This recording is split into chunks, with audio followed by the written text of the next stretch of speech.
The 47th ASEAN Summit is now on its second day, with leaders sitting down once again to tackle key issues, including security, economic cooperation, and climate action. For updates, we have mobile journalist Julie Baiza in Kuala Lumpur, Malaysia. Julie, what's the agenda today and tomorrow?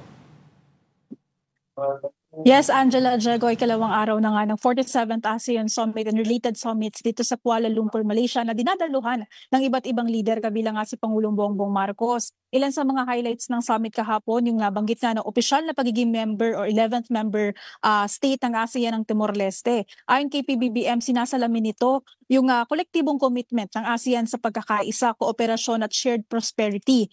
Naging matunog din yung pagdalo ni US President Donald Trump, lalo't isa nga sa mga main o pangunahing agenda ng ASEAN yung pagtalakay sa ekonomiya at taripa. Sinabi na nga rin ng DFA na kung magkakaroon ng pagkakataon si Pangulong Bongbong Marcos na makausap nga si Trump ay tatalakayin natin yung mga iba't ibang economic matters. Hindi rin nawala sa mga nabanggit ng Pangulo yung usapin ng West Philippine Sea. Kahapon sa ASEAN na India Summit, binanggit ng Pangulo or binigyan din niya yung halaga ng rule of law at yung peaceful settlement ng maritime dispute. Mahalaga daw yan para mapanatili natin yung kapayapaan dito nga sa Indo-Pacific region. Sa ngayon Angela, Diego, gumugulong naman yung ASEAN Republic of Korea Summit. Bagamat hindi si Pangulong Bongbong Marcos yung dumalo dyan, kinakatawa naman siya ni DFA Secretary Tez Lazaro. Meron pang ASEAN Plus 3 Summit na gaganapin din ngayong araw. Bukas ang inaasahan naman o magiging highlight, of course, is yung turnover ceremony, yung paglilipat naman ng Malaysia ng chairship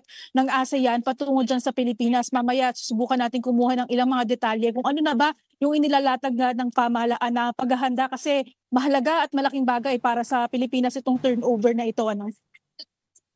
Julie, I heard maraming, of course, na mga nangyaring bilateral meetings there with different countries, members ng ASEAN.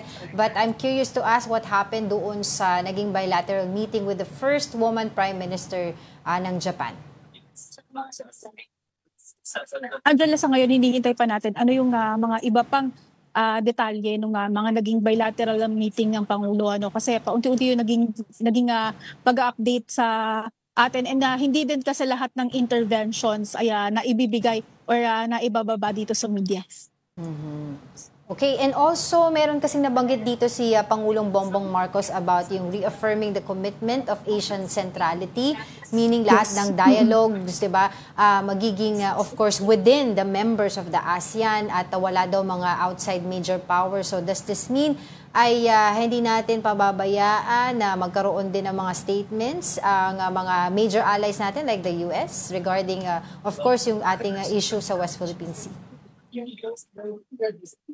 Oo, ilang beses nga binigyan ng diin ng Pangulo yung ASEAN centrality, lalo na in the context doon nga sa usapin ng maritime dispute sa West Philippine Sea. Ang sinasabi ng Pangulo, Angela, na sana nga nagkakaisa yung lahat ng ASEAN member states sa pagbibigay ng suporta sa kapwa-miyembro. At saka hindi lang din naman kasi yung Pilipinas yung may ongoing dispute sa iba pang teritoryo dito sa China. Kung maaalala, binanggit nga rin ng Pangulo doon sa kanyang intervention sa ASEAN-India Summit and sa naging state visit din niya na even ang India ay meron ding ongoing dispute with China. So sana yung ganun ang sinasabi ng Pangulo, magkaroon nga ng pagkakaisa or magkaroon ng isang statement yung lahat ng member countries. So kung paano yung tutunguhin, kung ano yung magiging direksyon at kung paano yung pagbibigay nga ng suporta tungkol dito sa mga iba't ibang usapin, specifically sa maritime cooperation.